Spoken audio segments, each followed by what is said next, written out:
بسم اللہ الرحمن الرحیم. شروع اللہ کا نام لے کر جو بڑا مہربان نہایت رحم والا ہے. الف لام میم را.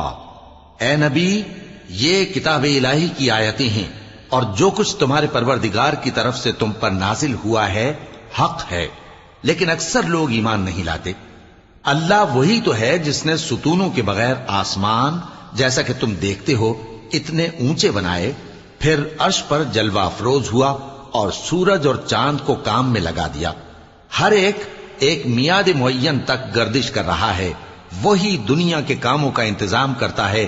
اس طرح وہ اپنی آیتیں کھول کھول کر بیان کرتا ہے کہ تم اپنے پروردگار کے روبرو جانے کا یقین کرو. اور وہی ہے جس نے زمین کو پھیلایا اور اس میں پہاڑ اور دریا پیدا کیے اور ہر طرح کے میووں کی دو دو قسمیں بنائیں. وہی رات کو دن کا لباس پہناتا ہے. غور کرنے والوں کے لیے اس میں بہت سی نشانیاں ہیں. اور زمین میں کئی طرح کے قطعات ہیں ایک دوسرے سے ملے ہوئے، اور انگور کے باغ اور کھیتی اور کھجور کے درخت. بعض کی بہت سی شاخیں ہیں اور بعض کی اتنی نہیں ہوتی، باوجود کہ پانی سب کو ایک ہی ملتا ہے. اور ہم بعض میووں کو بعض پر لذت میں فضیلت دیتی ہیں، اور اس میں سمجھنے والوں کے لیے بہت سی نشانیاں ہیں. اگر تم عجیب بات سننی چاہو تو کافروں کا یہ کہنا عجیب ہے کہ جب ہم مر کر مٹی ہو جائیں گے تو کیا اثر نو پیدا ہوں گے؟ یہی لوگ ہیں جو اپنے پروردگار سے منکر ہوئے ہیں، اور یہی ہیں جن کی گردنوں میں طوق ہوں گے، اور یہی اہل دوزخ ہیں کہ ہمیشہ اس میں جلتے رہیں گے. اور یہ لوگ بھلائی سے پہلے تم سے برائی جلدی سے مانگتے ہیں، یعنی طالب عذاب ہیں، حالانکہ ان سے پہلے عذاب واقع ہو چکے ہیں. اور تمہارا پروردگار لوگوں کو باوجود ان کی بے انصافیوں کے معاف کرنے والا ہے، اور بے شک تمہارا پروردگار سخت عذاب دینے والا ہے. اور کافر لوگ کہتے ہیں کہ اس پیغمبر پر اس کے پروردگار کی طرف سے کوئی نشانی کیوں نازل نہیں ہوئی؟ اے نبی، تم تو صرف خبردار کرنے والے ہو اور ہر ایک قوم کے لیے رہنما ہوا کرتا ہے. اللہ ہی اس بچے سے واقف ہے جو عورت کے پیٹ میں ہوتا ہے، اور وہی پیٹ کے سکڑنے اور بڑھنے سے بھی واقف ہے. اور ہر چیز کا اس کے ہاں ایک اندازہ مقرر ہے. وہ چھپی اور ظاہر چیزوں کا جاننے والا ہے، سب سے بزرگ ہے، عالی رتبہ ہے. کوئی تم میں سے چپکے سے بات کہے یا پکار کر، یا رات کو کہیں چھپ جائے یا دن کی روشنی میں کھلم کھلا چلے پھرے، اللہ کے نزدیک برابر ہے. اس کے آگے اور پیچھے اللہ کے چوکیدار ہیں جو اللہ کے حکم سے اس کی نگرانی کرتے ہیں. اللہ اس نعمت کو جو کسی قوم کو حاصل ہے نہیں بدلتا جب تک کہ وہ اپنی حالت کو نہ بدلے، اور جب اللہ کسی قوم کے ساتھ برائی کا ارادہ کرتا ہے تو وہ پھر نہیں سکتی، اور اللہ کے سوا ان کا کوئی مددگار نہیں ہوتا. وہی تو ہے جو تم کو ڈرانے اور امید دلانے کے لیے بجلی دکھاتا اور بھاری بھاری بادل پیدا کرتا ہے، اور رعد اور فرشتے سب اس کے خوف سے اس کی تسبیح و تحمید کرتے رہتے ہیں. اور وہی بجلیاں بھیجتا ہے، پھر جس پر چاہتا ہے گرا بھی دیتا ہے، جبکہ وہ اللہ کے بارے میں جھگڑتے ہیں. اور وہ بڑی قوت والا ہے. کام کا پکارنا تو اسی کا ہے، اور جن کو یہ لوگ اس کے سوا پکارتے ہیں وہ ان کی پکار کو کسی طرح قبول نہیں کرتے، مگر اس شخص کی طرح جو اپنے دونوں ہاتھ پانی کی طرف پھیلا دے تاکہ دور ہی سے اس کے منہ تک آ پہنچے، حالانکہ وہ اس تک کبھی بھی نہیں آ سکتا. اور اسی طرح کافروں کی پکار بیکار ہے. اور جتنی مخلوقات آسمانوں اور زمین میں ہے، خوشی سے یا ناخوشی سے اللہ کے آگے سجدہ کرتی ہے، اور ان کے سائے بھی صبح و شام سجدے کرتے ہیں. چونکہ آیت سجدہ تلاوت کی گئی ہے لہذا سامعین پر سجدہ واجب ہے. ان سے پوچھو کہ آسمانوں اور زمین کا پروردگار کون ہے؟ تم ہی کہہ دو کہ اللہ. ان سے کہو کہ کیا تم نے اللہ کو چھوڑ کر ایسے لوگوں کو کارساز بنایا ہے جو خود اپنے نفع و نقصان کا بھی اختیار نہیں رکھتے؟ کہو کیا اندھا اور آنکھوں والا برابر ہیں، یا اندھیرا اور اجالا برابر ہو سکتا ہے؟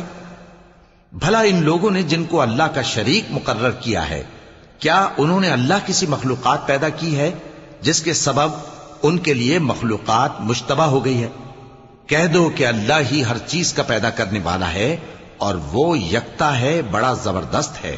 اسی نے آسمان سے مے برسایا، پھر اس سے اپنے اپنے اندازے کے مطابق نالے بہ نکلے، پھر پانی پر پھولا ہوا جھاگ آ گیا، اور جس چیز کو زیور یا کوئی اور سامان بنانے کے لیے آگ میں تپاتے ہیں اس میں بھی ایسا ہی جھاگ ہوتا ہے۔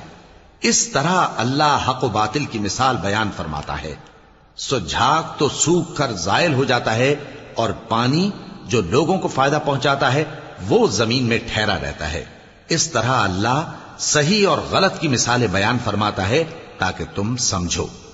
جن لوگوں نے اللہ کے حکم کو قبول کیا ان کی حالت بہت بہتر ہوگی، اور جنہوں نے اس کو قبول نہ کیا، اگر روئے زمین کے سب خزانے ان کے اختیار میں ہوں تو وہ سب کے سب اور ان کے ساتھ اتنے ہی اور نجات کے بدلے میں صرف کر ڈالیں، مگر نجات کہاں؟ ایسے لوگوں کا حساب بھی برا ہوگا، اور ان کا ٹھکانہ بھی دوزخ ہے، اور وہ بری جگہ ہے۔ بھلا جو شخص یہ جانتا ہے کہ جو کچھ تمہارے پروردگار کی طرف سے تم پر نازل ہوا ہے حق ہے، وہ اس شخص کی طرح ہے جو اندھا ہے، اور سمجھتے تو وہی ہیں جو عقل مند ہیں، جو اللہ کے عہد کو پورا کرتے ہیں اور قول و قرار کو نہیں توڑتے، اور جن رشتوں کے جوڑے رکھنے کا اللہ نے حکم دیا ان کو جوڑے رکھتے، اور اپنے پروردگار سے ڈرتے رہتے اور برے حساب سے خوف رکھتے ہیں، اور جو اپنے پروردگار کی خوشنودی حاصل کرنے کے لیے مصائب پر صبر کرتے ہیں اور نماز پڑھتے ہیں، اور جو مال ہم نے ان کو دیا ہے اس میں سے پوشیدہ اور ظاہر خرچ کرتے ہیں، اور نیکی سے برائی کو دور کرتے ہیں، یہی لوگ ہیں جن کے لیے عاقبت کا گھر ہے، یعنی ہمیشہ رہنے کے باغات جن میں وہ داخل ہوں گے، اور ان کے باپ دادوں اور بیویوں اور اولاد میں سے جو نیکوکار ہوں گے وہ بھی بہشت میں جائیں گے، اور فرشتے بہشت کے ہر ایک دروازے سے ان کے پاس آئیں گے اور کہیں گے تم پر سلام ہو، یہ تمہاری ثابت قدمی کا بدلہ ہے، اور عاقبت کا گھر خوب گھر ہے۔ اور جو لوگ اللہ سے پختہ عہد کر کے اس کو توڑ ڈالتے اور جن رشتوں کے جوڑے رکھنے کا اللہ نے حکم دیا ہے ان کو قطع کر دیتے اور ملک میں فساد کرتے ہیں، ایسوں پر لعنت ہے اور ان کے لیے برا انجام ہے۔ اللہ جس کا چاہتا ہے رزق فراخ کر دیتا ہے اور جس کا چاہتا ہے تنگ کر دیتا ہے، اور کافر لوگ دنیا کی زندگی پر خوش ہو رہے ہیں، اور دنیا کی زندگی آخرت کے مقابلے میں بہت تھوڑا سامان ہے۔ اور کافر کہتے ہیں کہ اس پیغمبر پر اس کے پروردگار کی طرف سے کوئی نشانی کیوں نازل نہیں ہوئی؟ کہہ دو کہ اللہ جسے چاہتا ہے گمراہ کرتا ہے، اور جو اس کی طرف رجوع ہوتا ہے اس کو اپنی طرف کا رستہ دکھاتا ہے، یعنی ان کو جو ایمان لاتے اور جن کے دل اللہ کی یاد سے آرام پاتے ہیں ان کو۔ اور سن رکھو کہ اللہ کی یاد سے ہی دل آرام پاتے ہیں۔ جو لوگ ایمان لائے اور عمل نیک کیے ان کے لیے خوشحالی اور عمدہ ٹھکانہ ہے۔ جس طرح ہم پہلے پیغمبر بھیجتے رہے ہیں اسی طرح اے نبی ہم نے تم کو اس امت میں جس سے پہلے بہت سی امتیں گزر چکی ہیں بھیجا ہے، تاکہ تم ان کو وہ کتاب جو ہم نے تمہاری طرف بھیجی ہے پڑھ کر سنا دو۔ اور یہ لوگ رحمان کو نہیں مانتے، کہہ دو وہی تو میرا پروردگار ہے، اس کے سوا کوئی معبود نہیں، میں اسی پر بھروسہ رکھتا ہوں اور اسی کی طرف رجوع کرتا ہوں۔ اور اگر کوئی قرآن ایسا ہوتا کہ اس کی تاثیر سے پہاڑ چل پڑتے یا زمین پھٹ جاتی یا مردوں سے کلام کر سکتے تو کیا یہ لوگ ایمان لے آتے؟ بات یہ ہے کہ سب باتیں اللہ کے اختیار میں ہیں، تو کیا مومنوں کو اس سے اطمینان نہیں ہوا کہ اگر اللہ چاہتا تو سب لوگوں کو ہدایت کے رستے پر چلا دیتا؟ اور کافروں پر ہمیشہ ان کے اعمال کے بدلے آفت آتی رہے گی یا ان کے مکانات کے قریب نازل ہوتی رہے گی، یہاں تک کہ اللہ کا وعدہ آ پہنچے۔ بے شک اللہ وعدہ خلاف نہیں کرتا۔ اور تم سے پہلے بھی رسولوں کے ساتھ تمسخر ہوتے رہے ہیں، تو میں نے کافروں کو مہلت دی، پھر میں نے ان کو پکڑ لیا، سو دیکھ لو کہ میرا عذاب کیسا رہا۔ تو کیا وہ جو ہر شخص کے اعمال کا نگراں و نگہبان ہے وہ بتوں کی طرح بے علم و بے خبر ہو سکتا ہے؟ اور ان لوگوں نے اللہ کے شریک مقرر کر رکھے ہیں، ان سے کہو کہ ذرا ان کے نام تو لو۔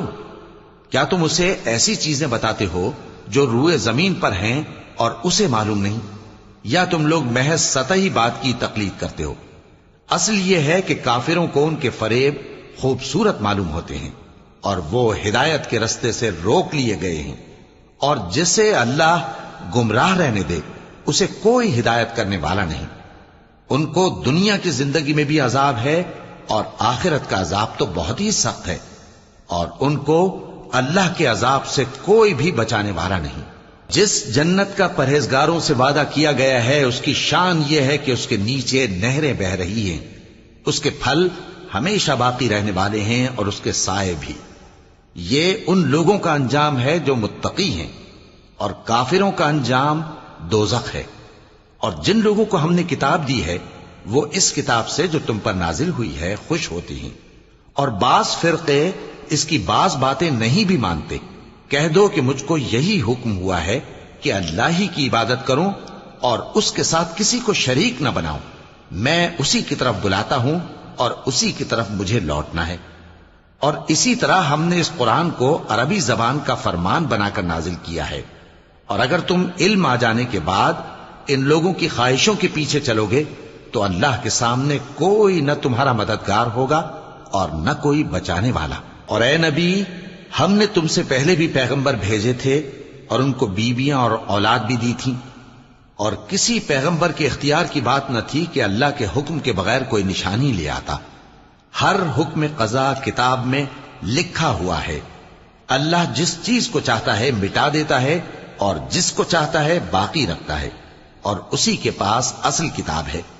اور اگر ہم کوئی عذاب جس کا ان لوگوں سے وعدہ کرتے ہیں تمہیں دکھائیں، یعنی تمہارے روبرو ان پر نازل کریں، یا تمہاری مدت حیات پوری کر دیں، یعنی تمہارے انتقال کے بعد عذاب بھیجیں، تو تمہارا کام ہمارے احکام کا پہنچا دینا ہے اور ہمارا کام حساب لینا ہے۔ کیا انہوں نے نہیں دیکھا کہ ہم زمین کو اس کے کناروں سے گھٹاتے چلے آ رہے ہیں؟ اور اللہ جیسا چاہتا ہے حکم کرتا ہے، کوئی اس کے حکم کا رد کرنے والا نہیں، اور وہ جلد حساب لینے والا ہے۔ جو لوگ ان سے پہلے تھے وہ بھی بہتیری تدبیریں کرتے رہے ہیں، سو تدبیر تو سب اللہ ہی کی ہوتی ہے۔ ہر شخص جو کچھ کر رہا ہے اللہ اسے جانتا ہے، اور کافر جلد معلوم کر لیں گے کہ آخرت میں اچھا انجام کس کے لیے ہوتا ہے۔ اور کافر لوگ کہتے ہیں کہ تم پیغمبر نہیں ہو۔ کہہ دو کہ میرے اور تمہارے درمیان اللہ اور وہ شخص جس کے پاس کتاب آسمانی کا علم ہے بطور گواہ کافی ہے۔